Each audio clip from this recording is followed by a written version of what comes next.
What if everything you were told about why poverty exists was wrong? Not wrong in a, well, it's complicated kind of way. Wrong in a one town in Spain proved it, and nobody really talked about it kind of way. What if poverty isn't an economic inevitability, but a political choice? What if unemployment isn't a natural force, like gravity, that societies just have to manage? What if a community could simply decide to end it? You'd probably say, that's impossible. That's utopian nonsense. That's the kind of thing that sounds good in theory and collapses in reality. And then you'd have to explain Marinaleda. To understand Marinaleda, you have to understand Andalusia, the southern region of Spain, and why it became one of the poorest places in Western Europe. For centuries, Andalusia was defined by one brutal economic structure, the latifundio system. Vast agricultural estates, some larger than small American counties, owned by a tiny class of aristocratic landlords. The Duke of this, the Marquis of that. Ancient families who had owned the land since the Spanish Reconquista and who had no intention of letting go. And below them, landless peasants, jornaleros, day laborers who owned nothing, had no property rights, and survived entirely on the whims of whoever hired them each morning. When the harvest was good, you ate. When it wasn't, you starved. Unemployment in rural Andalusia routinely hit 40%, 50%, 60%. Not in a recession, in a normal year. This wasn't medieval history. This was Spain in the 1970s, after Franco, after decades of dictatorship, after Spain rejoined the modern world and found that the modern world had left rural Andalusia exactly where it had always been. Marinaleda was one of these towns, about 2,700 people, a church, a plaza, olive trees, dust, and chronic, generational grind in poverty. And then, in 1979, a 27-year-old schoolteacher named Juan Manuel Sanchez Gordillo ran for mayor. He won. He's still mayor today, 45 years later. And what he did next rewrote what anyone thought a small town could achieve. Gordillo didn't take office and start filing paperwork.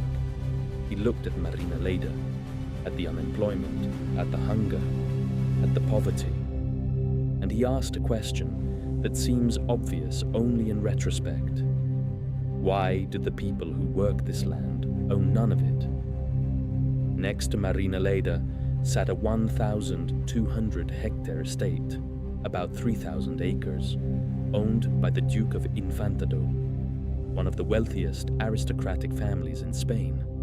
The land was largely unused. Meanwhile, Marinaleda's workers were starving. So Gordillo organized. He mobilized the entire town. For over a decade, residents held hunger strikes, staged land occupations, blocked roads, and marched on Seville, demanding land redistribution. They weren't asking for charity. They weren't waiting for a government program. They were making a political demand backed by collective action. The Spanish government called in the civil guard, the national police. There were arrests, tear gas, confrontations that made national news. Gordillo himself was arrested over 100 times. He kept going. In 1991, after 11 years of sustained struggle, the regional government of Andalusia finally transferred the Duke's land to Marinaleda, 1,200 hectares, handed over to the people who had been demanding it. The town didn't divide it into individual plots. They did something far more radical and far more controversial. They made it collectively owned. Every single resident of Marinaleda became a co-owner of the land. Here's what makes Marinaleda genuinely unlike any other community in the modern world. Land. The agricultural land is collectively owned by a cooperative, the Sociedad Agraria de Transformación, or SAT. Nobody owns an individual plot.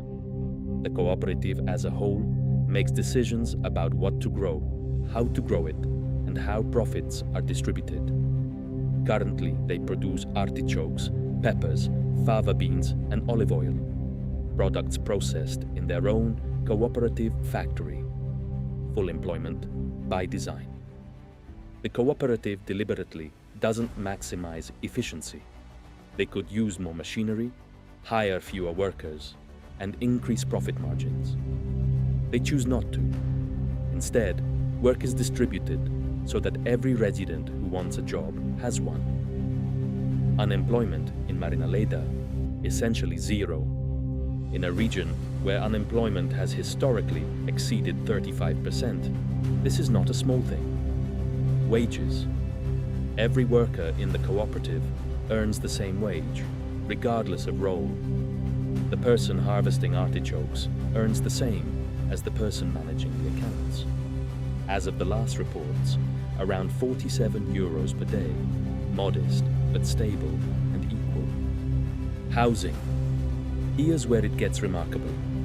The town provides plots of land to any resident who wants to build a home for free. The materials are subsidized, and residents literally build the houses themselves cooperatively using collective labor. The result?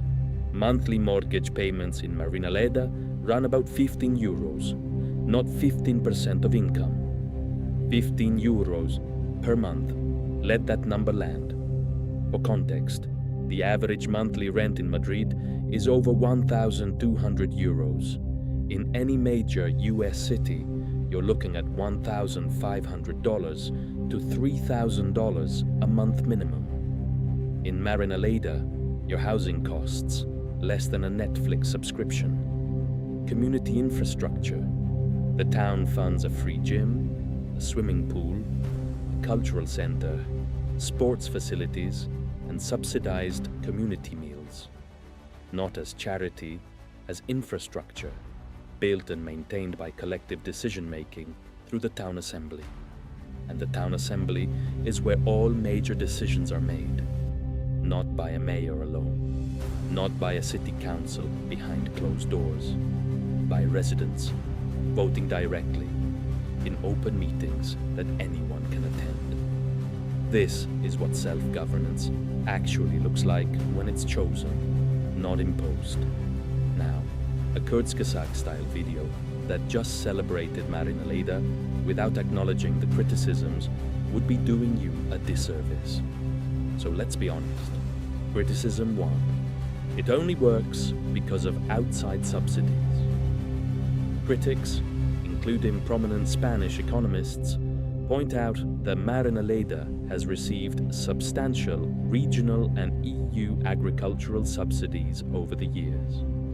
The cooperative benefits from funding that isn't self-generated. The model, they argue, isn't replicable at scale. It depends on external support that can't be extended to every community. Criticism 2. Political conformity. Gordillo has been mayor for 45 years. Some former residents have described a social pressure to conform, politically, ideologically. If you don't share the town's collectivist values, Marinaleda can feel less like a utopia and more like an echo chamber. Political diversity is limited. Dissent is uncomfortable. Criticism 3. The economy is narrow.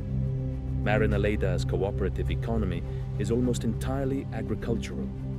There's not much room for individual entrepreneurship, career diversity, or people who want to build something outside the cooperative structure. Young people often leave, not because they hate the town, but because their ambitions don't fit inside it. These are real criticisms. They matter. But here's what's also real. A town that once had 60% unemployment now has essentially none. A town where families went hungry now has housing that costs 15 euros a month. A town that was invisible on any map is now studied by urban planners, economists, and political scientists from around the world. You don't have to believe Marinaleda is perfect to believe it proved something important. You can't tell Marinaleda's story without spending a moment on Juan Manuel Sanchez Gordillo. He's a walking contradiction by most political standards. He's held elected office for 45 consecutive years, while openly calling himself an anarchist.